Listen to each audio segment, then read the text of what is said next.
எம்பிக்கு ஆட்கள் தேர்ந்தெடுத்தது பூரா ராகுல் காந்தி, சோனியா காந்தி. ஆனால் இங்கே பேருக்கு ஒரு பொம்மை தலைவர்கள் சொல்லிப்பாங்க, மல்லிகார்ஜுனா. கனிமொழி தூத்துக்குடியில் வந்து பிஜேபி நிறுத்த வேணாம்னு சொல்லி கனிமொழிக்கு ஆதரவாக பிஜேபியிலே ஆட்கள் நிறுத்தலையே. அப்போ நம்ம தன்னுடைய சொந்த கட்சியை சேர்ந்தவங்க ஒரு பெண்மணி, அதுவும் கவர்னராக இருந்திருக்காங்க, அவங்களுக்கு உரிய மரியாதை கொடுக்கலனாலும் அவங்களை அவமரியாதையாக வந்து பொது இடத்துல நடத்துறது வந்து ஏற்றுக்கொள்ளக்கூடிய விஷயம் இல்லை. முத குற்றவாளிகளை கட்சியில் சேர்த்தது எல்முருகன் தான். எல்முருகன் ரெக்கமெண்டேஷன் பண்ணதே தமிழிசை தான் சொல்கிறாங்களே. ஆனால் எல்முருகன் தான் இந்த தப்பை பண்ணதே. இல்லை, வாக்கு சதவீதம் தாண்டி 2026 எப்படி இருக்குன்னு நினைக்கிறீங்க? 2026 பிஜேபியும் எடப்பாடியும் 2 பேரும் சேர்ந்து திருப்பி திமுக வர்றதுக்கு இவங்க 2 பேருமே ஏற்பாடு பண்ணி சேர்ந்தால் திமுக வந்துடும்ன்றீங்களா? இவங்க 2 பேரும் சேராமல் பிரிஞ்சிருந்து அவரை வர வச்சிருவாங்கங்கிறது தான் என்னுடைய. இன்க்ளூடிங் விஜய்க்கு நான் சொல்கிறேன், இன்க்ளூடிங் சீமானுக்கு நான் சொல்கிறேன். இவர்களெல்லாம் வந்து நாட்டு ஆண்டு பெரிய லெவலில் பண்ணவே முடியாது, அதெல்லாம் கற்பனை. பிஜேபிக்கும் அதே தான். டிஎம்கே எதிர்ப்பு நீங்கள் எந்த அளவுக்கு பண்ணியிருக்கீங்க? கெஜ்ரிவாலை கைது பண்ணது மாதிரி இங்கே கைது பண்ணீங்கன்னா இதே நம்மளே டிஎம்கே ஃபைல் 1, ஃபைல் 2, ஃபைல் 3ன்னு கொடுத்தாருல, எந்த ஃபைல்லையாச்சும் ஒரு ஃபைல்லையாச்சும் நீங்கள் ஆக்ஷன் எடுத்துருக்கீங்களா? சேனல் 5 தமிழ் நேயர்களுக்கு வணக்கம். இன்றைய நேர்காணலில் நம்மோடு இணைந்திருப்பவர் நேதாஜி மக்கள் கட்சி தலைவர் வழக்கறிஞர் திரு வரதராஜன் அவர்கள். வாருங்கள், அவரோடு பேசுவோம். சார் வணக்கம். சார் வணக்கம். சார், இப்போ சமீப காலமாக பார்த்தீங்கன்னா தமிழ்நாடு பாஜகவில் தமிழிசை சவுந்தரராஜன் அவர்கள் பேசுகிறது மிகப்பெரிய ஒரு சர்ச்சைக்குரிய கருத்தாக போயிட்டு இருந்தது. குறிப்பாக அண்ணாமலை அவர்களுக்கு எதிராக பேசிட்டாங்க அப்படின்னு சொல்லி மிகப்பெரிய பேசு பொருளாக இருந்துச்சு. இந்த நேரத்தில் இப்போ சந்திரபாபு நாயுடு அவர்கள் பதவியேற்ற அந்த மேடையில் அமித்ஷா அவர்கள் தமிழிசையை பார்த்து கொஞ்சம் கோபமாக கடந்து கொண்ட மாதிரி இருந்தது. பல பேர் பல முகங்களாக பேசிகிட்டு இருந்தாங்க. ஆனால் அதற்கு தமிழிசை அவர்கள் விளக்கம் கொடுத்துருக்காங்க. அதாவது தமிழகத்தில் எப்படி பாஜக கட்சி போயிட்டு இருக்கு, அடுத்து பணிகளை மேற்கொள்ளுங்க அப்படின்னு அறிவுரைக்குரியதை தான் சொல்லியிருக்காங்க அப்படின்னு தமிழிசை விளக்கம் கொடுத்துருக்காங்க. இதை நீங்கள் எப்படி பார்க்குறீங்க? அறிவுரை கூறின மாதிரி தெரியல. அந்த முகப்பாவனை, அந்த சுட்டவரில் காமிச்சு அவர் பேசின விதம் வந்து எச்சரிக்கை கொடுத்த மாதிரி தான் தெரிஞ்சது. அப்படி அதை அறிவுரை கொடுத்துருந்தா தமிழிசை வந்து அவங்க வெளியில் வந்த உடனேயே பேசியிருப்பாங்க ப்ரெஸ்ஸில். அவங்க எப்பவும் ப்ரெஸ் ஃப்ரெண்ட்லி பர்சன் அவங்க, அதாவது ஊடகங்களின் நண்பர் அவர். ஆமாம். அதனால் அவங்க வந்து எதையும் மறைக்க மாட்டாங்க, உடனே சொல்லியிருப்பாங்க. அதனால் அவர் எச்சரித்து தான் பேசியிருக்காரு. எச்சரித்து பேசினது சபை நாகரிகம் இல்லை. அமித்ஷாவுக்கு சபை நாகரிகம் தெரியல. சுற்றி கேமரா இருக்குது. ஒரு மீட்டிங்கில் போயிட்டு கட்சி விஷயமா நீங்கள் பேசலாமா? மீட்டிங் விஷயம் கட்சி விஷயமா பேசணும்னா நீங்கள் டெல்லிக்கு கூப்பிட்டு எச்சரிக்கை செஞ்சு அனுப்பணும் அப்படிங்கிறது தான் என்னுடைய இது. ஏன்னு கேட்டிங்கன்னா, இதுக்கு முன்னாடி இருந்த அரசியல் கட்சிகள் எல்லாருமே அவங்க இந்த கட்சிக்குள்ள பிரச்சனைகள் இல்லாத கட்சிகளே இல்லை. ஏதாச்சும் ஒரு கட்சி பஞ்சாயத்து வந்துக்கிட்டு தான் இருக்கும். அந்த கட்சி பஞ்சாயத்தை எப்படி தீர்த்தாங்க அப்படின்னு பார்த்தீங்கன்னா, அமித்ஷா பண்ண மாதிரி யாருமே இதுவரை கட்சி பஞ்சாயத்தை தீர்த்தது இல்லை. கருணாநிதி இருக்கும்போது 1008 கட்சி பஞ்சாயத்து வரும், ஒவ்வொருத்தரும் ஒரு மாதிரி பண்ணுவாங்க. காமராஜர்லாம் ரொம்ப அமைதியாக கட்சி பஞ்சாயத்தை செட்டில் பண்ணி அனுப்பிடுவார். என்னப்பா பாப்பா வாப்பான்னு சொன்ன உடனே கேட்டு போயிடுவாங்க. அண்ணாலாம் தம்பின்னு கூப்பிடுவார். தம்பி ஏன்ப்பா அப்படி பண்ணுற, இதெல்லாம் பண்ணக்கூடாது அப்படின்னோன்னா அவங்களும் போயிடுவாங்க. எம்ஜிஆர் வந்து நிறைய அவருக்கு பயந்துக்கிட்டே, அந்த இமேஜுக்கு பயந்துக்கிட்டே எல்லாரும் பயந்துக்கிட்டு இருப்பாங்க. அவர் கட்சி பிரச்சனைகளில் மந்திரி லஞ்சம் வாங்கின குற்றச்சாட்டெல்லாம் போகும். அப்போ உள்ளே கூப்பிட்டு அடித்து அனுப்புவார். அடிக்கிறது வெளியிலே தெரியாது, அடித்து அனுப்பிடுவார். அடி வாங்கினவனுக்கும் அவருக்கும் தான் தெரியும், அவன் வெளியில் வந்து சொல்ல மாட்டான். எம்ஜிஆர் அடித்தாருங்கிறது அவர் இறந்ததுக்கப்புறம் கூட பல பேருக்கும் தெரியாது. ஜெயலலிதா அவர்கள் கடுமையாக பேசுவாங்க, கோபமெல்லாம் பேசுவாங்க, இங்கிலீஷில் திட்டுவாங்க, இதில் திட்டுவாங்க. ஆனால் அந்த கட்சிக்காரங்களை விட்டு கொடுக்க மாட்டாங்க. எத்தனையோ மந்திரிகள், தப்பு பண்ண மந்திரிகளை மாற்றியிருக்காங்க அவங்க. ஆனால் மாற்றினது அவர் இந்த தப்பு பண்ணாருன்னு கட்சிக்காரனை விட்டு கொடுக்கவே மாட்டாங்க. அவ்வளவு எல்லாமே மூடிய கதவுகளுக்குள் தான் நடக்கும். கருணாநிதி எப்படி பண்ணுவாருன்னா, நான் கண்ணாலேயே பார்த்துருக்கேன். திட்டுவார் ஒரு எம்எல்ஏவை பார்த்து, என்னையா நிறைய நிலாவரிப்பு புகார் வருது, அவன் மேலே புகார் இப்போ என்கிட்ட நிறையா வருது, என்ன நிலாவரிப்பு பண்ணுறியான்னு கேட்டார் ஒரு முன்னாள் எம்எல்ஏ. இப்போ அவர் எம்எல்ஏ இல்லை. அதுக்கு அவர் போங்க தலைவரை வேலையை பாருங்க அப்படியே பதில் சொன்னார். அப்படியே சொல்லிட்டு போயிட்டாரா? 4 லட்சம் கோடியாக செலவு பண்ணிக்கிட்டு இருக்கிறேன் கட்சிக்கு, நானே இதில் இருக்கேன், நீங்கள் வந்து அப்படின்னே சொல்லிட்டு போகணும். ஸோ டிசிப்ளின்ங்கிறது திமுகவில் சுத்தமாக இருக்காது. அவரை மதிக்க மாட்டாங்க, எதிர்த்தே பேசுவாங்க. எம்ஜிஆரை எதிர்த்து யாரும் பேச முடியாது, ஜெயலலிதாவை எதிர்த்து யாரும் பேச முடியாது. ஆனால் அப்படி எதிர்த்து பேசினாலுமே கருணாநிதி அப்படி அமைதியாக இட்டு விட்டுருவார் பேசாமல். அவனை கட்சி விட்டு தூக்குறது அந்த மாதிரிலாம் செய்ய மாட்டார். இப்படி ஒவ்வொரு கட்சிக்கும் ஒரு இது இருக்குது, ஸ்டைல் இருக்குது. இவங்க ஸ்டைலு தான் எனக்கு வினோதமான ஸ்டைலாக இருக்குது பிஜேபி. என்ன வினோதமான ஸ்டைல்னா, கட்சிக்கு தலைவர் ஒருத்தர் இருக்கார், நேட்டான்னு ஒருத்தர் இருக்கார். இது கட்சி சம்மந்தப்பட்ட பிரச்சனை. இது அமித்ஷாவுக்கு இதில் என்ன வேலை? அவர் உள்துறை மந்திரி தானே. அவங்கள கண்டிக்கிறதுக்கு கட்சி விஷயமா இவருக்கு என்ன அதிகாரம் இருக்குது? அப்போ பிஜேபியில் அதிகார வரம்புங்கிறது வரையறுக்கப்படலையா? எதுக்கு பேருக்கு ஒரு கட்சி தலைவர் வச்சுருக்கீங்க? அவர் வீட்டுக்கு அனுப்பிட்டு அந்த கட்சியை மூடிடுங்க, அந்த கட்சி பதவியை மூடுங்க. இல்லைன்னா அமித்ஷாவையும் கட்சி தலைவராக போட்டு உள்துறைக்கு வேற ஆளை போடுங்க. உள்துறை மந்திரியாக இருந்துக்கிட்டு கட்சி பஞ்சாயத்தை பேசுகிறதுக்கு அமித்ஷாவுக்கு யார் அதிகாரம் கொடுத்தா? சட்டப்படி அதிகாரம் இல்லைல்ல. அப்போ என்ன, நீங்கள் பிஜேபியும் காங்கிரஸ் மாதிரி கோமாளித்தனம் பண்ணுறீங்களா? காங்கிரஸில் மல்லிகார்ஜுன ராவ்னு ஒரு தலைவரை போட்டு வைப்பாங்க. ஆனால் நடக்கிறது பூரா பார்த்தீங்கன்னா ராகுல் காந்தி தான் பேசுவார். எம்பிக்கு ஆட்கள் தேர்ந்தெடுத்தது பூரா ராகுல் காந்தி, சோனியா காந்தி. ஆனால் இங்கே பேருக்கு ஒரு பொம்மை தலைவரை வச்சுருப்பாங்க, மல்லிகார்ஜுனா. அதே மாதிரி இங்கே ஒரு பொம்மை தலைவரை வச்சுக்கிட்டு அமித்ஷா வந்து அதிகாரம் செய்கிறதுக்கு, பஞ்சாயத்து பண்ணுறதுக்கு அமித்ஷாவுக்கு என்ன அதிகாரம் இருக்குது? அப்போ பிஜேபியில் வந்து சிஸ்டமே சரியில்லை அப்படிங்கிறது தான். மூத்த தலைவர் அப்படின்ற அடிப்படையில் கேட்டு, என்ன தலைவர்? ஒரு மூத்த தலைவர் அப்படின்ற மூத்த தலைவர் எத்தனை நவீன் நிதின் கட்காரி இருக்காரு, அவர் மூத்த தலைவர் இப்போ பவரில் இருக்கிறது இவங்க தானே. இல்லை, இப்போ பிஜேபியில் அவர் வந்து அவரும் இதில் இருக்கார், டிஃபென்ஸ் மினிஸ்டர் இருக்கார் ராஜ்நாத் சிங், அவர் மூத்த தலைவர் தான். மூத்த தலைவராக இருக்கிற ஒவ்வொருத்தராக கூப்பிட்டு கட்சி விஷயத்தை பேச முடியுமா? மோடியே பேசுகிறாரா கட்சி விஷயத்தை? எதுக்கு தலைவர்னு ஒருத்தரை போட்டிருக்காங்க. ஸோ கட்ட பஞ்சாயத்து பண்ணுற விஷயங்கள்லாம் அமித்ஷா பண்ணுறதுக்கு அவருக்கு கட்சியில் இது கிடையாது. அப்படி நீங்கள் பண்ணினீங்கன்னா உங்கள் கட்சி உங்கள் சரியாக ஒழுங்காக இயங்கலை அப்படிங்கிறது தான் அர்த்தம். அதனால் அவர் என்ன இருந்தாலும் அவர் பொது இடத்துல பேசுறது வந்து மிகப்பெரிய தப்பு. உள்ளுக்குள்ளேயே பேசி இப்போ பார்த்தீங்கன்னா அண்ணாமலையை கூப்பிட்டா உங்களை போய் பார்க்க சொல்லியிருக்காங்க. இதுதான் முறை. இப்போ அண்ணாமலை யார் பார்க்க சொன்னாங்கிறது வெளியில் தெரியுமா? தெரியல. அண்ணாமலையா பார்த்தாரா? ஏதாச்சும் தெரியும். இப்படித்தான் இருக்கணும் கட்சி விஷயம். ஒரு பொது மேடையில் போய்கிட்டு கையை ஆட்டிக்கிட்டு இதை பண்ணிக்கிட்டு கால் மேலே காலை போட்டுக்கிட்டு கையை ஆட்டிக்கிட்டு பெரிய உரிமை நாங்கள்லாம் உள்துறையினோடனே ஒரு என்னமோ தலைக்கணம் பிடிச்சி ஆடுறாரு. உள்துறை மந்திரியெல்லாம் இந்தியாவே ஆட்டின உள்துறை மந்திரியெல்லாம் எத்தனை பேர் இருக்காங்க தெரியுமா? 77 இந்த ஜனதா கட்சி ஆட்சிக்கு வரும்போது சரண் சிங்குங்கிற ஒரு உள்துறை மந்திரியாக போட்டாங்க. நடுங்குவாங்க அத்தனை பேர். காரணம், சரண் சிங்க்கு சொந்த செல்வாக்கு உண்டு. யூபியில் ஜாட்டுன்னு ஒரு இனம் இருக்குது. அந்த ஜாட்டுடைய மொத்த ஓட்டு வந்து சரண் சிங்க்கு தான் விழுகும். சரண் சிங்னா அசைக்க முடியாத சக்தி எங்கே? அப்போ சரண் சிங் இதாக போட்டாங்க உள்துறை மந்திரியா. அவ்வளோ பேரும் பயப்படுவாங்க சரண் சிங் பேசுகிற ஒவ்வொரு வார்த்தைக்கும். அப்படியெல்லாம் இருந்த உள்துறை மந்திரி இங்கே பிஜேபியை விட்டு நின்னா அமித்ஷாவுக்கு ஒரு டெபாசிட் கிடைக்குமா? ஏதாச்சும் ஒரு தொகுதியில் நின்னா கூட அப்படி சொந்த செல்வாக்கு உள்ளவரா அமித்ஷா. அதனால் இவங்க பதவி வந்துருச்சுன்னு ஒன்று எத்தனை உள்துறை மந்திரி இருந்தாங்க? சிதம்பரம் கூட தான் உள்துறை மந்திரியாக இருந்தார். அடைக்கி ஒடுக்கிட்டு தானே இருந்தார். ஸோ அது மாதிரி என்னமோ உங்கள் உள்துறை மந்திரின்னு உடனே பிரைம் மினிஸ்டரை விட ஒரு பவர்ஃபுல் லாபி மாதிரி உருவாக்கிக்கிட்டு பண்ணுறது வந்து அது பாஜகவுக்கு நல்லதில்லை. தமிழ்நாட்டில் பாஜக வளர்கிறதுக்கு இது வந்து சாத்தியம் இல்லை. நீங்கள் இப்படி சட்டாம்பிள்ளை வேலை பார்த்தீங்கன்னா இருக்கிறவனும் போயிடுவான். என்னடா இன்னும் ஸ்கூல் வாத்தியாருங்க பசங்களை கூப்பிட்டு திட்டுற மாதிரி இருக்குல்ல. இல்லை, கட்சி வளர்ந்த நிலவில் இப்படி பண்ணுறாங்களே, கருத்துக்களை தெரிவிக்கிறாங்களே தானே அவர் தெரிவித்தார். அதை வந்து பொதுக்கூட்ட மேடையிலேயே விவாதிக்கணும். விவாதத்தாலும் சரியான கருத்து வெளியே வரல. தமிழிசையே சொல்கிறாங்க, அவர் அறிவுரை தான் கூறியதாக சொல்கிறாங்களே. தமிழிசை வந்து அவங்க கட்சிக்கு கெட்ட பேர் வரும்னு சொல்கிறாங்க. தமிழிசை சொன்னது உண்மையாக இருந்தால் ஏர்போர்ட்டுக்கு வரும்போதே ஒன்றும் இல்லைங்க, இந்த தேர்தல் விஷயமா கேட்டார் அப்படின்னு அப்போவே சொல்லியிருக்கலாம்ல. அதனால் தமிழிசையே மறைக்கிறாருங்கிறது தான் அர்த்தம். சரி, மறைச்சாலும் இதெல்லாம் உங்கள் உள்கட்சி விவகாரம். உள்கட்சி விவகாரத்தை இந்த மாதிரி எல்லாம் பண்ணுறது வந்து ஏற்றுக்கொள்ளக்கூடியது இல்லை. அதே அமித்ஷா வந்துக்கிட்டு கனிமொழிகிட்ட இப்படி பேசுவாரா? கனிமொழிக்கு ஃபோன் பண்ணி பிறந்தநாள் வாழ்த்து சொல்கிறாரு. அது ஒரு திமுகவை சேர்ந்த ஒரு பெண்ணு தானே. அவங்க பெண்ணுக்கு அங்கே மரியாதை கொடுக்குறாரு. கனிமொழி தூத்துக்குடியில் வந்து பிஜேபி நிறுத்த வேணாம்னு சொல்லி கனிமொழிக்கு ஆதரவாக பிஜேபியிலே ஆட்கள் நிறுத்தலையே. அப்போ நம்ம தன்னுடைய சொந்த கட்சியை சேர்ந்தவங்க ஒரு பெண்மணி, அதுவும் கவர்னராலாம் இருந்திருக்காங்க, அவங்களுக்கு உரிய மரியாதை கொடுக்கலனாலும் அவங்கள அவமரியாதையாக வந்து பொது இடத்துல நடத்துறது வந்து ஏற்றுக்கொள்ளக்கூடிய விஷயம் இல்லைல்ல. இல்லை, அவங்க தமிழிசை அவர்கள் கூறிய அந்த கருத்தை நீங்கள் எப்படி பார்க்குறீங்க? அவங்க இந்த மாதிரி நான் தலைவராக இருக்கும்போது எந்த ஒரு அதாவது பின்னணி குற்ற பின்னணி இல்லாதவங்களாம் நான் சேர்க்க மாட்டேன், ஆனால் இப்போ சேர்த்துருக்காங்க கட்சியில் சொல்லியிருந்தாங்க. தமிழிசை சவுந்தரராஜன் அரசியலில் நல்லவர் கெட்டவர் பார்த்துட்டு இருக்க முடியும்னு நினைக்கிறீங்களா நீங்க? அரசியல் நீங்கள் வந்து திமுகவை குறை சொல்லிட்டு தானே நீங்கள் அரசியல் பண்ணுறீங்க. திமுகவில் வெறும் ரவுடியாக இருக்கான். திமுகவை எதிர்த்து அரசியல் பண்ணுறீங்க. எம்ஜிஆர் திமுகவை எதிர்த்து அதிமுகன்னு ஆரம்பித்தார்.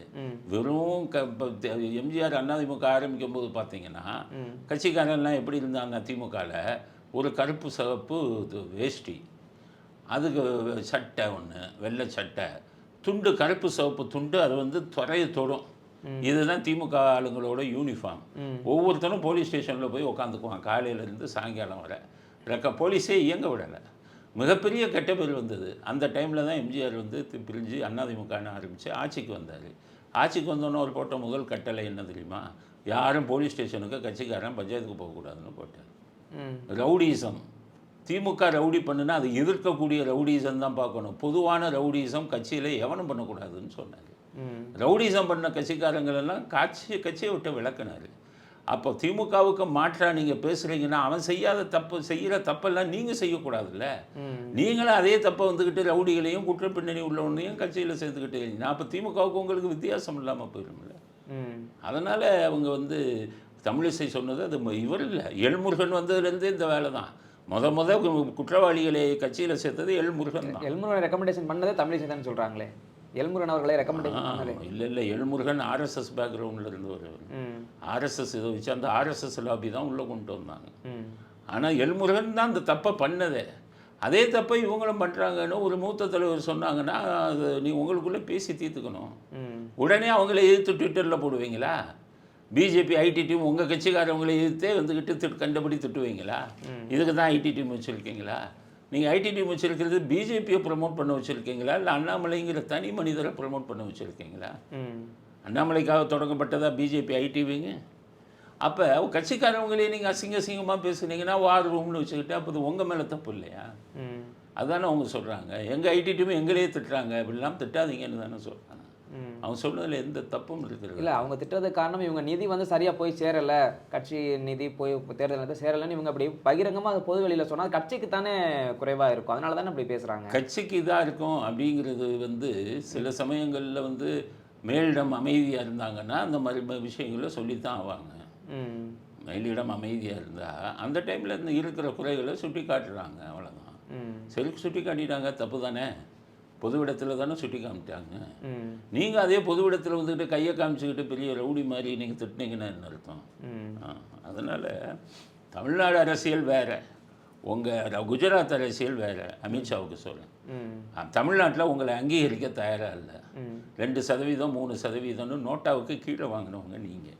இன்றைக்கி கட்சி கூட்டணியை சேர்த்தீங்க, அண்ணாமலை சேர்த்தீங்க, ஏதோ கொஞ்சம் இது பண்ணி முன்னுக்கு வரீங்கன்னா திராவிட இயக்கம் 40-50 வருஷமாக இருக்கிற திராவிட இயக்கத்திலலாம் ஒரு 2-3 வருஷத்தில் தூக்கி போட்டு நீங்கள் ஆட்சிக்கு வர முடியும்னு கனவுலாம் காங்காதீங்க. ரியாலிட்டிக்கு வாங்க. இல்லை, சதவீதமான உயர்த்து தானே வருது. எப்படி வந்திருக்கு சொல்லுங்கள். இல்லை, 18% கூட்டணி, பாஜக கூட்டணி 18%, தனிச்சையாக 11. சதவீதத்தை எப்போ கரெக்டாக கணக்கு பண்ண முடியும் தெரியுமா? நீங்கள் தனியாக எல்லா தொகுதியில் நின்னீங்கன்னா தான் சதவீதத்தை கணக்கு பண்ண முடியும். இல்லை, சதவீதத்தை தாண்டி இப்போ 2026 எடுத்துக்கிட்டிங்கன்னா இப்போ சீமானுமே 8% வாங்கி அங்கீகாரம் பெற்று விட்டார் ஒரு பக்கம். தனிச்சையாக பாஜக 11% வாங்கிருச்சு. இப்போ விஜய் புதுசாக உள்ள வர்றாரு. தனிச்சையாக பாஜக 11% வாங்கிருச்சுன்னு சொல்லாதீங்க. இல்லை இப்போ இருக்க இந்த 11% அவங்க நின்ன இடத்த தானே சொல்கிறீங்க. அவங்க நின்ன இடத்துல அந்த நின்ன இடத்துல எல்லாம் பாட்டாளி மக்கள் கட்சி ஓட்டு அவங்களுக்கு விழுந்திருக்காது. அதே போல் திமுகவுக்கும் 26% சொல்கிறேன். அவங்களுக்கும் கிடையாது. சீமானுக்கு சொன்னீங்கன்னா ரைட்டு, 8%னா அவர் தனியாக நின்றுருக்காரு. போன உள்ளாட்சி தேர்தலில் அதிமுக தனியாக நின்னாங்க, 29% வாங்கினாங்க. அதுதான் கரெக்டு. திமுகவுக்கு என்ன சதவீதம்னு யாராலையும் சொல்ல முடியாது. ஏன்னா என்றைக்குமே அவங்களோட சரித்திரத்திலே தனியாக நின்னதா சரித்திரமே இல்லை. எம்ஜிஆர் 77 தனியாக நின்று ஜெயிச்சார். திமுக அது மாதிரி ஏதாவது ஒரு தேர்தலில் தனியாக நின்று ஆட்சியை பிடிச்சிருக்காங்களா? 2014 எம்பி தேர்தலில் ஜெயலலிதா தனியாக நின்று 37 எம்பி ஜெயிச்சாங்க. அந்த மாதிரி ஒரு தேர்தலில் வச்சு திமுக ஜெயிச்சிருக்காங்களா? தனியாக நின்னா தான் ஓட்டு சதவீதம். ஈவன் அதிமுகவுக்கு இப்போ வாங்கின ஓட்டு சதவீதத்தை நீங்கள் அவங்க ஓட்டு சதவீதமாக எடுத்துக்க முடியாது. ஏன்னு கேட்டீங்கன்னா விஜயகாந்த் கட்சியும் சேர்ந்து இருக்கிறதுல அவங்களுடைய இதுவும் இருக்கும்ல, 2% 3%. அதனால இவரும் ஊரை ஏமாத்துற வேலை. நான் 12% வாங்கிட்டேன். தனியாக நில்லுங்க. போன தடவை பிஜேபி உள்ளாட்சி தேர்தலில் தனியாக நின்னது 2 வருஷத்துக்கு முன்னாடி 7% ஓட்டு வாங்கினாங்க. அதுதான் கரெக்டானது. தனித்து நில்லுங்கள் எல்லா கட்சியுமே. அதில் உங்களுக்கு எந்த வாக்கு சதவீதம் கிடைக்கிறதோ அதுதான் உண்மையான வாக்கு சதவீதம். இல்லை, திராவிட சித்தாந்தத்தை அழித்துட்டு வந்துட முடியாத ஒரு சீக்கிரத்தில்னு சொல்கிறீங்கல்ல. இப்போ இந்த மாதிரியான நேரத்தில் பாஜக நீங்கள் 11% வந்திருக்கு ரெக்கார்ட் படி, ஒரு பக்கம் சீமான், ஒரு பக்கம் புதிதாக விஜய் வர்றாரு, இதெல்லாம் வந்து 2026 ஒரு மாற்றத்தை கொடுத்துறாதுன்னு நினைக்கிறீங்களா நீங்கள்? மாற்றத்தைன்னா அப்போ யார் யார் கூட்டணி சேர்றாங்களோ அதுதான். எப்போவுமே கமிட்டட் ஓட்டர்ஸ்ன்னு இருக்குது. 2 திராவிட இயக்கங்களுக்கு பார்த்தீங்கன்னா சேர்த்தீங்கன்னா 50% ஓட்டை குறைந்தது வாங்கிடுவாங்க. கண்டிப்பாக திமுகவும் உங்களும் சேர்ந்தாங்கன்னா 50%, மீதி 50% தான் நீங்கள் கூறு போட்டுக்கணும். அதனால கட்சியை வளர்த்து நீங்கள் பாஜக வந்து அவ்வளோ பெரிய தாக்கத்தை உடனே ஏற்படுத்திட முடியாது. 18% சிறுபான்மையினர் இருக்காங்க அந்த இதில். சிறுபான்மையினர் ஓட்டை அவங்களுக்கு சுத்தமாக 1% கூட விழுகாது. சிறுபான்மையினர் ஓட்டை கழிச்சு பார்த்து தானே உங்களுக்கு சொல்லணும். அப்போ சிறுபான்மையினர் ஓட்டை கழிச்சு பார்க்கும்போது அவன் அந்தந்த கட்சியில் பாரம்பரியமாக பல ஆண்டுகள் இருந்துக்கிட்டு இருக்கிறவன் இருக்கான்ல, அவன்லாம் ஒரே 2 மாதம் 2 வருஷம் 3 வருஷத்துல எல்லாம் மாற்றி உங்களுக்கு ஓட்டு போட்டுருவான்னு கற்பனை பண்ணக்கூடாது. நான் யாருக்கும் எதிராக அந்த கருத்தை சொல்லலை. இதுதான் ரியாலிட்டி. அந்த அரசியல்வாதியும் புரிஞ்சுக்க மாட்டேங்கிறாங்க. என்னமோ நமக்கு கொடி கட்டி பறக்குது, செல்வாக்கு கொடி கட்டி பறக்குதுன்னு நினச்சிக்கிறாங்க. அதனால தான் நான் இதை சொல்கிறேன். 11% பாஜகங்கிறது ஏற்றுக்கொள்ளக்கூடியதில்லை. அவங்களுக்கு மற்ற கூட்டணி கட்சிகளின் வாக்கு சதவீதம் அதில் விழுந்துருக்கும். அதை வச்சுக்கிட்டு நீங்கள் வாக்கு சதவீதத்தை சொல்ல முடியாது. இல்லை, வாக்கு சதவீதம் தாண்டி 2026 எப்படி இருக்குன்னு நினைக்கிறீங்க? 2026 பிஜேபியும் எடப்பாடியும் 2 பேரும் சேர்ந்து திருப்பி திமுக வர்றதுக்கு இவங்க 2 பேருமே ஏற்பாடு பண்ணி சேர்ந்தால் திமுக வந்துடும்ன்றீங்களா? இவங்க 2 பேரும் சேராமல் பிரிஞ்சிருந்து அவரை வர வச்சிருவாங்கங்கிறது தான் என்னுடையது. பிஜேபி அவங்க ஒரு பெரிய மாயையில் இருக்காங்க. கேட்டால் சொல்கிறாங்க 82 இடத்துல நாங்கள் செகண்ட் வந்துட்டோங்கிறாங்க. அப்போ மீதி 150 இடம் இருக்குல்ல, 152 இடம் இருக்குல்ல, அதில் செகண்ட் வந்தது யார்? 152 இடத்துல செகண்ட் வந்தது அதிமுக தானே. அப்போ நீங்கள் 82 வந்துட்டு 152 இடம் அதிகம் வந்தவங்களை பற்றி பேசாமல் நாங்கள் 82 வந்துட்டோம்னு சொன்னீங்கன்னா எப்படி? வளர்ச்சியை தானே பேசுகிறாங்க. வளர்ச்சி என்ன நான் சொல்கிறேன், அதைத்தான் வளர்ச்சிங்கிறது உங்களுக்கு ஆட்சியை பிடிக்கிற அளவுக்கு வளர்ச்சி இருக்கான்னு கேட்குறேன். இல்லை, அவங்க இப்போ எடுத்தோடனே 2024 ஆட்சியை பிடிக்க போகிறோம்னு சொல்லலை. இப்போ அவங்க அப்படி தானே, நாங்கள் தான் பெரிய கட்சி, அதிமுக விட நாங்கள் பெரிய கட்சின்னு சொல்கிறாங்களா இல்லையா? சொல்கிறாங்கல்ல, அதிமுக விட நான் பெரிய கட்சிங்கிறாங்க. அதிமுக விட பெரிய கட்சின்னா ஸ்டாட்டிஸ்டிக்ஸ் கொடுங்க. இந்த ஸ்டாட்டிஸ்டிக்ஸ் பத்தாது. எனக்கு 2 வருஷத்துக்கு முன்னாடி நடந்த இதுதான் எனக்கு ஸ்டாட்டிஸ்டிக்ஸ். பிஜேபியும் ஏடிஎம்கே பொறுத்தவரை, ஏன்னா 2 பேரும் தனியாக நின்னாங்க உள்ளாட்சி தேர்தலில். அதுதான் ஸ்டாட்டிஸ்டிக்ஸ். இவங்க 29%, அவங்க 7%. அதுக்கு பிறகு கூட்டணி இதோட சேர்ந்து வந்ததெல்லாம் வந்து ஒரு கட்சி சார்ந்த சதவீதமாக நம்ம எடுத்துக்க முடியாது. ரியாலிட்டிக்கு வாங்கங்கிறேன். சும்மா நீங்கள் நான் ஜெயிச்சிருவேன்னு சொன்னீங்கன்னு அர்த்தம் இல்லைல்ல. இல்லை, அவர் சொல்கிறது அந்த அதிமுகவின் பலவீனத்தை வச்சு தானே சொல்லிட்டு இருக்காங்க. அதிமுகவுடைய பலவீனத்தின் காரணமாக தான் பாஜக வளர்ந்துட்டு இருக்கு. எப்படி நீங்கள் ஸ்டாட்டிஸ்டிக்ஸை வச்சு சொல்லுங்க. இல்லை, பழைய இருந்து அதிமுக கட்டமைப்பு உடஞ்சிருச்சுல, கொஞ்சம் கம்மியாகிட்டே தானே வருது. அதை வச்சு அவங்க சொல்கிறாங்க உட்கட்சியில் பிரிஞ்சிருக்காங்க. ஓபிஎஸ் தனியாக பிரிஞ்சுட்டாங்க, அவங்களும் பாஜக கூட்டணி போயிட்டாரு. டிடிவி பிரிஞ்சுட்டாங்க, அவரும் பாஜக கூட்டணி போயிருக்காங்க. அது ஒரு குறிப்பிட்ட சதவீதம் தான். பெரும்பாலான சதவீதம் அவங்க தானே வாங்கியிருக்காங்க. ஓபிஎஸ்க்கு முழு ஆதரவு இருந்தா நேரம் பாஜக ஜெயிச்சிருக்கணும்ல. அதிமுகவோட ஒட்டுமொத்த ஓட்டும் ஓபிஎஸ்க்கு வர்றதாக இருந்தா. அதனால் ஒரு பிரிவுங்கிறது அங்கங்கே இருந்திருக்கு. அது வந்து ஒரு தற்காலிகமான ஒரு இதுதான். இல்லை, தற்காலிகமான இந்த இடத்துல ஒரு பலவீனம் இருக்குன்னா அதை கண்டிப்பாக பாஜக பயன்படுத்திக்க தான் பார்க்கும். அதை பயன்படுத்திக்கவும் செய்யுது. அதே நேரத்தில் பயன்படுத்திக்கிற எப்படி செஞ்சாங்க? ஓபிஎஸும் டிடிவி தானே வெளில வர்றாங்க. ஓபிஎஸ் இருக்காருல்ல, ஓபிஎஸ்ஸை பயன்படுத்திக்கிட்டாங்களா? நான் சொல்கிறேன், இவங்க ஜிகே வாசனுக்கு 2 சீட்டு கொடுத்தாங்கல்ல. அவர் முடியாது, எனக்கு வேணான்னு தானே சொன்னார். வற்புறுத்தி இதையும் வச்சுக்கன்னு தானே கொடுத்தாங்க. அதே மாதிரி ஓபிஎஸ்க்கு அவங்க வந்து அதிக சீட்டு கொடுத்தாங்களா? ஓபிஎஸ்க்கு இவங்களை விட அதிக சதவீதம் ஓட்டு தானே வரும். ஓபிஎஸ் ஒரு மனுஷனை நினச்சி ஒரு 4 சீட்டோ 5 சீட்டோ கொடுத்து நீங்கள் வந்து நெல்லுங்கன்னு சொல்லியிருக்கலாம்ல. மற்றவங்களுக்கெல்லாம் தாமரையில் நிற்கணுமா? இப்போ ஏன் பாட்டாளி மக்கள் கட்சி போய் தாமரையில் நிற்க சொல்ல முடியுமா உங்களால்? அப்போ கூட்டணிக்கு இவங்களுக்கு, ஆனால் ஓபிஎஸ் மட்டும் தாமரையில் நிற்கணும்னு என்ன அர்த்தம்? அவங்கவுங்க சின்னத்தில் நிற்கணுங்கும் போது அதை தடுப்பதற்கு உங்களுக்கு என்ன சும்மா ஒன்றும் இல்லாதவங்கள அவங்க? ஓபிஎஸ் எல்லாம் அதிமுகலேருந்து பிரிஞ்சு வந்திருக்காருல்ல. அப்போ உங்கள் வேதாந்தமே தப்பு தானே. நீ வந்து இதில் இப்போ ஓபிஎஸ் சுயேட்சா நின்னாரா, பாஜக கூட்டணி சார்பாக நின்னாரா, தாமரையில் நின்னாரு? அப்போ என்ன அர்த்தம்னு கேட்டிங்கன்னா, கூட்டணி கட்சிகளை சரியாக டீல் பண்ணுறதே உங்களுக்கு தெரியலைங்கிறேன். சுத்தமாக தெரியலை. அதாவது பூத் வைஸ் வந்து ஆட்களை போடணும். நீங்கள் சும்மா ஒருத்தன் வர்றவனுக்கு பூரா அந்த அவனுக்கு ஒரு பதவி, 5 லட்சம் கொடு 10 லட்சம் கொடு செலவை பார்த்துக்க இப்படி தான் கொடுத்துக்கிட்டு போனீங்களே ஒழிய தொண்டர்களை உருவாக்குனீங்களா? பாஜக தொண்டர்களை உருவாக்குனீங்களா? நீங்கள் தொண்டர்களை உருவாக்கியிருந்தால் ஒவ்வொரு பூத்துலேயும் உங்கள் ஆள் உட்காந்துருக்கணுமே. இந்த இப்போ நடந்து முடிந்த தேர்தலில் எத்தனை பூத்தில் உங்களுக்கு ஆட்களே இல்லை கேளுங்க. ஆட்களே இல்லை. கர்நாடகாவிலேருந்து கூட்டிகிட்டு வந்தாங்க கடைசி நேரத்தில். இப்படி எல்லாத்தையும் சரி இப்போ பங்கு பணம் போட்டிங்கல்ல, பணத்தை ஒழுங்காக பங்கு பிரித்து கொடுக்க தெரிஞ்சதா உங்களுக்கு? இதே திமுக பணத்தை எப்படி பங்கு பிரித்து கொடுத்தான்? இதே அதிமுகவும் பணம் கொடுத்தாங்க. எக்ஸ்பீரியன்ஸுக்கும் புதுசாக வரவங்களுக்கு வித்தியாசம் இல்லையா? ஆமாம், அதைத்தான் நான் சொல்கிறேன். நீங்கள் புதுசாக வந்தாலும் இன்னும் அனுபவம் பத்தாது. நீங்கள் இன்னும் வளர வேண்டியது நிறையா இருக்குது. வளருங்க. வாய்நாள் பேசிக்கிட்டே இருக்காதீங்க. நாங்கள் ஜெயிச்சுருவோம்னு சும்மா பேசிக்கிட்டு இருக்காதீங்கிறது தான். ஸ்டாட்டிஸ்டிக்ஸை தாண்டி நம்ம தாண்டியே சொல்லுவோம். 11% வச்சுக்கலாம் பாஜகவுக்கு. அதிமுக 18 நெருங்குற அளவில் தானே இருக்குது. இன்னும் 18ன்னு எப்படி சொல்கிறீங்க? அதிமுக 23 வாங்கியிருக்காங்க. மொத்த ஓட்டு இவங்க விஜயகாந்தும் உங்களையும் சேர்த்து மொத்தம் 23% வாங்கியிருக்காங்க. அந்த விஜயகாந்துக்கு விழுந்த அத்தனை ஓட்டு வந்து பாஜக ஓட்டு விழுகாம, இது அதிமுக ஓட்டு விழுகாமல் இருந்ததா? அதை நீங்கள் விஜயகாந்துக்கோட சதவீதமாக தானே நீங்கள் கணக்கில் எடுக்கிறீங்க. அதனால் என்னை பொறுத்தவரை இதுக்கு தனித்தனி கட்சிகளாக நீங்கள் எடுத்தீங்கன்னா திமுக 2வது இடம் தான் வரும். முதலிடம் யாரா? முதலிடம் அதிமுக தான் வரும். அவங்களுக்கு கமிட்டட் ஓட்டர்ஸ்ன்னு இருக்குது. எம்ஜிஆர் மாசுன்னு ஒன்று இருக்குது, ஜெயலலிதா மாசுன்னு இருக்குது. 1 கோடி 1.5 கோடி பேருக்கு மேலே உறுப்பினரை சேர்த்து வச்சுருக்காங்க. திமுக 2 கோடி பேருங்கிறான். அதனால இவங்க திமுக கேட்டான், 1.5 கோடி உறுப்பினருங்கிறீங்களா, மொத்த ஓட்டே 1 கோடி தானே விழுந்திருக்குன்னு திமுக கேட்டாங்க. எதுக்கு? அதிமுகவுக்கு. நான் என்ன கேட்டேன், உனக்கு 2 கோடி உறுப்பினர் சேர்த்து வச்சுருக்கேன்னு இல்லை, உன் கூட்டணி ஆளுகள்லாம் பிரிச்சுட்டா உனக்கு 2 கோடி உறுப்பினர் ஓட்டு போட்டிருக்கானா? உனக்கே இல்லையே அது. ஸோ இது மாயையில் இருக்காங்க. எல்லா கட்சிகளும் தனியாக நின்னாங்கன்னா அதிமுக இப்போ நான் வெறும் வாய்நாள் சொல்லலை, உள்ளாட்சி தேர்தலில் அதிமுக தனியாக நின்று 29% வாங்கி தன்னுடைய தனித்தன்மையை நிரூபிச்சிருக்காங்க. அதுதான் உண்மையான ஓட்டு. அது மாதிரி திமுக நிரூபிக்கலை. பாஜக 7% தானே வாங்கினாங்க 2022 நடந்த உள்ளாட்சி தேர்தலில். 7%. இப்போ நீங்கள் சொல்கிற 11 எடுத்தீங்கன்னா 3-4% கூடியிருக்கு. அப்படி தான் எடுத்துக்கணும். நீங்கள் உடனே நான் ஆட்சியை பிடிச்சிருவேன், எவனுமே ஒன்றும் கிடையாது, நான் தான் பெரிய ஆளுன்னெல்லாம் பேசாதீங்க. இல்லை, ஆட்சியை பிடிக்கிறதுன்னு இல்லை, மாற்றம் அப்படிங்கிற எதிர்பார்க்கல. சீமானும் அண்ணாமலை தான் முன்னிலை தெரிறாங்க. எங்கள் சீமானுக்கு போடுறவங்க பூரா அந்த ஒரு இளைஞர் கூட்டம் இருக்கான்.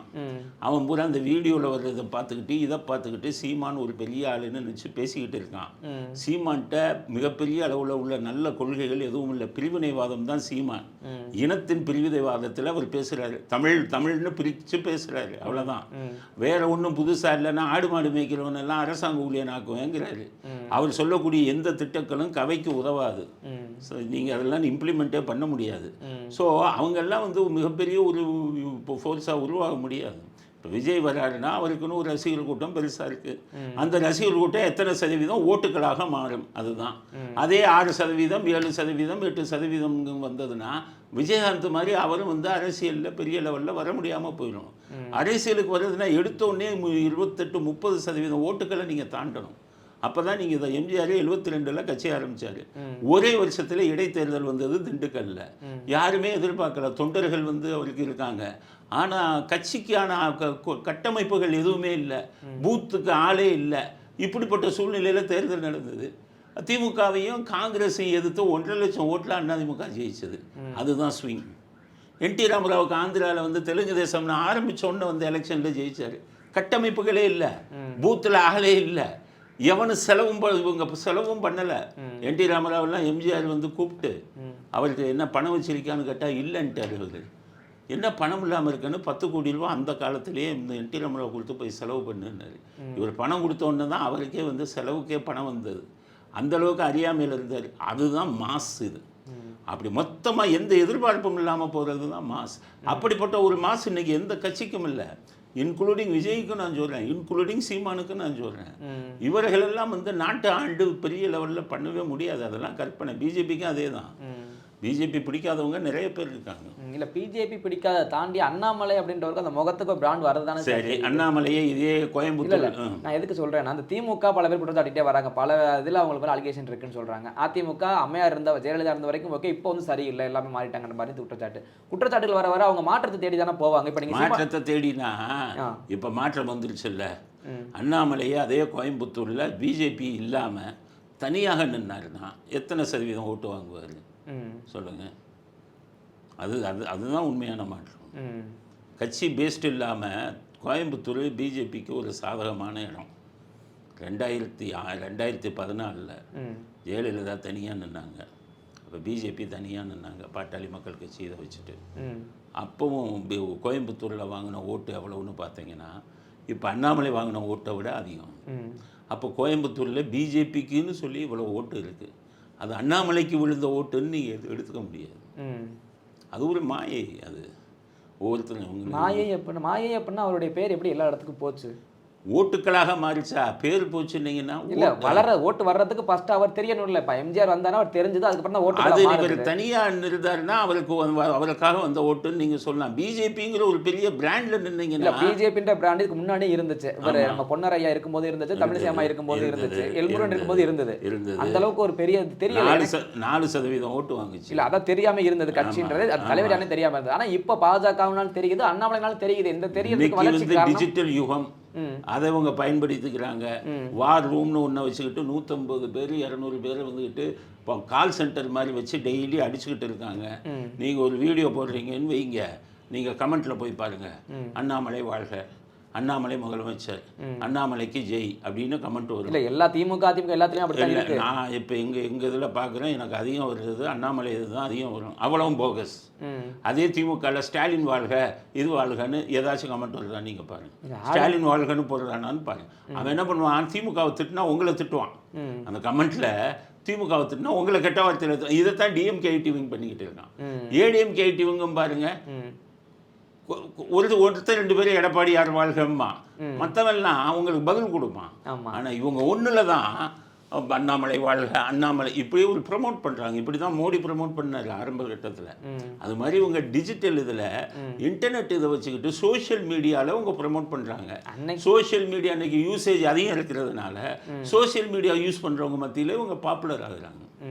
அவ்வளவுதான். அதனால் நீங்கள் இதை வச்சுக்கிட்டு இவங்க பெரிய லெவலில் முன்னேறி முதலமைச்சர் ஆயிடுவாங்க அப்படிங்கிறதெல்லாம் ஏற்றுக்கொள்ளக்கூடியதில்லை. ஓப்பனாக பேசுகிறேன் நான் எதையுமே யாரையும் தாக்கி இல்லை, இதுதான் உண்மை. அது மாதிரி இவங்க டிஎம்கே எதிர்ப்புன்னு கொண்டு வராங்க. அண்ணாமலை டிஎம்கே எதிர்ப்பு கொண்டு வந்தார். டிஎம்கே எதிர்ப்பு நீங்கள் எந்த அளவுக்கு பண்ணியிருக்கீங்க? கெஜ்ரிவாலை கைது பண்ணது மாதிரி இங்கே கைது பண்ணீங்கன்னா, இதே Annamalai DMK file 1 file 2 file 3ன்னு கொடுத்தார்ல, எந்த ஃபைல்லையாச்சும் ஒரு ஃபைல்லையாச்சும் நீங்கள் ஆக்ஷன் எடுத்துருக்கீங்களா? டிஎம்கேவில் ஆக்ஷன் எடுத்துருக்கீங்களா? அப்போ என்ன நீங்கள் கொடுத்த குற்றச்சாட்டெல்லாம் பொய்யான்னு கேட்குறேன். அதே கெஜ்ரிவாலுக்கு ஒரு 100 கோடி ஒன்று பிடிச்சி உள்ளே போட்டிங்கல்ல, இவங்களை உள்ளே பிடிச்சி போடுறதுக்கு என்ன உங்களுக்கு முதுகெலும்பு இல்லையா? உங்களுக்கு ஐடி இதை வச்சுருக்கீங்கல்ல கூட, இதெல்லாம் உங்களுக்கு சிபிஐ உங்கள் கையில் தானே இருக்குது, அமலாக்கத்துறை உங்கள் கையில் தானே இருக்குது. கேஸ் போட வேண்டியதானே டிஎம்கே மேலே. ஏன் பயப்படுறீங்க? 20 எம்பி இருக்குல்ல, பாஜக பயப்படுறாங்கன்றீங்க. ஆமா, 20 எம்பி இருக்குல்ல, வந்துட்ட 21 எம்பி இருக்குல்ல, இனி ஒன்றும் பண்ண மாட்டாங்க. நாளைக்கு நமக்கு அவங்களுடைய தயவு தேவைப்படும். நமக்கு மெஜாரிட்டி இல்லை. இப்படித்தான் பாஜக யூஸ். எம்பி அதிகமாயிட்டாலே பாஜக கிட்டக்க போக மாட்டாங்க. கெஜ்ரிவால் 5 எம்பி 4 எம்பின்னு ஒன்று தான் போனாங்க. 20-15 ஆகிட்டா கிட்டக்க போக மாட்டாங்க. நாளைக்கு தேவைப்படும். திமுக பாஜக வசம் செல்ல வாய்ப்பு இருக்குன்னு நினைக்கிறீங்களா நீங்க? திமுக பாஜக கிட்ட ரொம்ப சாஃப்டா நடந்துக்குவாங்க, அவ்வளவுதான். பேசுறது செந்தில் பாலாஜி ஏன் முடிச்சாங்கன்னு கேட்டீங்கன்னா, செந்தில் பாலாஜி அமித்ஷா வரும்போது எலக்ட்ரிசிட்டியை கட் பண்ணாரு இதில் ஏர்போர்ட்டில். அந்த கோவத்தில் பிடிச்சி உள்ளே போட்டாங்க. அதுக்காக தான் உள்ளே கிடக்காங்க. ஈகோ தான், அமித்ஷாவோட ஈகோ தான் செந்தில் பாலாஜி இன்னும் உள்ளே இருக்காரு. இல்லைன்னா அவங்க எங்கே ஏன் அதே பொன்முடியை விட்டுட்டாங்கல்ல. பொன்முடிக்கு திருப்பி மந்திரி பதவி ஏன்னா மந்திரி பதவி கொடுக்கணும், ஸ்டே கொடுத்தாச்சு அப்படின்னு சுப்ரீம் கோர்ட்டில் வந்ததில்லை. அப்போ அந்த இவங்க அட்டார்னி ஜெனரல்னு சொல்லக்கூடிய மத்திய அரசு வழக்கறிஞர் ஏன் வாயவே திறக்கலை? இல்லை இவனுக்கு கொடுக்கக்கூடாதுன்னு எதிர்ப்பு தெரிவித்தாங்களா? அதே செந்தில் பாலாஜிக்கு எவ்வளவு எதிர்ப்பு தெரிவிக்கிறாங்க. ஸோ மத்திய அரசாங்கத்தின் இது ஆதரவு இவங்களுக்கு கொடுத்துக்கிட்டே இருக்காங்க. அதனால் பிஜேபியை ஒரு வகையில் என்ன பாராட்டலாம்னா, மத்திய அரசாங்கத்தில் ஊழல் இல்லாத ஒரு ஆட்சியை கொடுத்துருக்காங்க. அதில் தான் அவங்களை நம்மளை பாராட்டணும். ரெண்டாவது, வெளிநாடுகளில் மோடி எடுக்கக்கூடிய முடிவுகள் எல்லாம் ரொம்ப அபாரமான முடிவுகள். அவர் எடுத்ததில் நம்ம பாதுகாப்புக்கு ரொம்ப ரொம்ப இதுக்கு உள்ள விஷயம். உள்நாட்டில் பொருளாதார ரீதியாக அவர் எடுக்கும் அத்தனை முடிவுகளும் மக்களுக்கு எதிரான முடிவுகள். ஜிஎஸ்டியிலிருந்து பண மதிப்பீடுகளிலிருந்து பெட்ரோல் விலையிலிருந்து அத்தனையும் மக்களுக்கு எதிரான முடிவுகள். அந்த மக்களுக்கு எதிரான முடிவுகள்னால தான் 63 சீட்டு குறைஞ்சது இந்த தடவை. அதை அவங்க புரிஞ்சுக்கணும். மற்ற விஷயங்கள் நல்ல விஷயங்கள் இல்ல சீட்டு குறைஞ்சது அப்படின்றத தாண்டி தனிப்பெரும்பான்மை காட்ட முடியல அப்படின்றதையும் தாண்டி இந்த எதிர்க்கட்சிகள் மாநில கட்சிகள்லாம் ஓரனே திரண்டது தான் பாஜகவுக்கு அடி வாங்கினதுன்னு தான் சொல்றாங்க. என்ன மாநிலம் இப்போ நீங்கள் இப்போ தமிழ்நாட்டை எடுத்துக்க 2019 அதே கூட்டணி தான் இப்போ இருக்குது. அதே கூட்டணி தான் இப்போ இருக்குது. இதே மாதிரி வெளி மாநிலங்களில் வெளி இதுகளில் எடுத்துக்காங்க. யூபியில் எடுத்துக்காங்க. யூபியில் இந்த தடவை காங்கிரஸுக்கு இங்கே செல்வாக்கே இல்லை. அகிலேஷ் யாதவ் வந்து இந்த தடவை காங்கிரஸோடு சேர்ந்தார். மாயாவதி சேரல. அங்கே வந்துக்கிட்டு ஈக்குவலாக வந்துட்டாங்கல்ல. அப்போ மக்கள் வந்து இவங்க மேலே பிஜேபி மேலே கொஞ்சம் அதிருப்தியில் இருக்காங்க. அது எந்த கேஸ் வேலையெல்லாம் அவங்க இஷ்டத்துக்கு கூட்டுறது. பேங்க்கில் நீங்கள் போட்டிங்கன்னா மினிமம் பேலன்ஸ் இல்லையா, பணத்தை பிடி. இதை மாதிரி முட்டாள்தனமான அரசியல்வாதிகளை நான் எங்கேயும் பார்த்ததில்லை. மினிமம் பேலன்ஸ் இல்லாதவன் யாருங்க இருப்பான்? பரம ஏழை தானங்க இருப்பான். 1000 ரூபா 2000 ரூபா தன்னுடைய பேங்க் இதில் வந்து இல்லாதவன் ஏழையாக தானே இருப்பான். அப்படிப்பட்ட ஏழைகிட்ட போய் 2000 ரூபா இல்லாதவன்கிட்ட போய் 1000 ரூபா ஃபைன் அடிக்கணும். நீங்களாம் மனிதர்களா? நான் கேட்குறேன். உங்களுக்கெல்லாம் மனசாட்சி இல்லையா?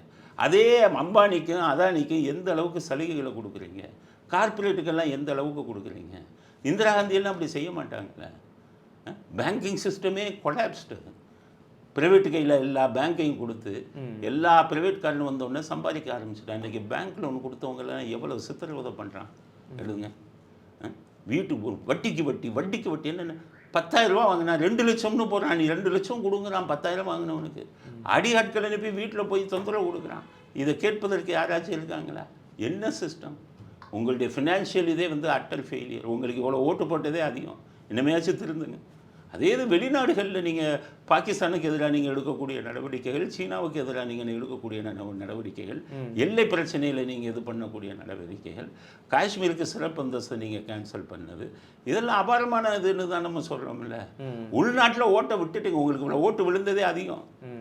அதனால தான் இந்த 63 உங்களுக்கு குறைஞ்சிருக்கு. உங்கள் ராம ஜென்மபூமியெல்லாம் உங்களுக்கு உதவி செய்யலையே. ராம ஜென்மபூமி உதவி செய்யணும்னா உத்தரப்பிரதேசத்தில் 80க்கு 80 நீங்கள் ஜெயிக்கணுமே. அதனால் சொல்கிறேன், பிஜேபி வந்து இதை மறுபடியும் புரிஞ்சுக்கணும். நம்ம ஏன் தோத்தோங்கிறத தெரிஞ்சுக்கணும். மற்றவங்களுக்கு மேலெல்லாம் எடுக்கிற நடவடிக்கையை திமுக மேலேயும் எடுத்துக்கணும்.